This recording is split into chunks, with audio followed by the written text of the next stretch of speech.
પ્રણામ.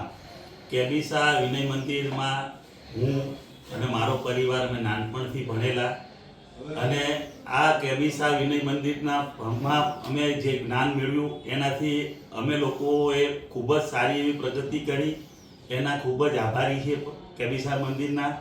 અને અત્યારે અલ્કેશભાઈ સાહેબ ટ્રસ્ટ મંડળનો બહુ સારો વહીવટ છે, બહુ સારી રીતે સ્કૂલને ચલાવી રહ્યા છે. એમની સાથે મારે મિટિંગ પણ થયેલી, એટલે બસ એમના કામથી મને સંતોષ થયો છે. એટલે અત્યારે હું ફૂલ લઈને ફૂલની પાંખડી રૂપે 51,000 રૂપિયા હું દાન આપું છું. આગળ પણ કંઈ વિચારીને હું બીજું પણ આપીશ. અને મારા ભૂતપૂર્વ વિદ્યાર્થી, મારા સહ વિદ્યાર્થીઓને હું નમ્ર વિનંતી કરું છું કે આપણી કેબીસા મંદિરમાં અત્યારે રિનોવેશનનું કામ બહુ જ સારી રીતે ચાલી રહ્યું છે. તો આપણે પણ બધા ફૂલ લઈને ફૂલની પાંખડી આપી અને કેબીસા વિનય મંદિરનું આપણે ઋણ ચૂકવીએ.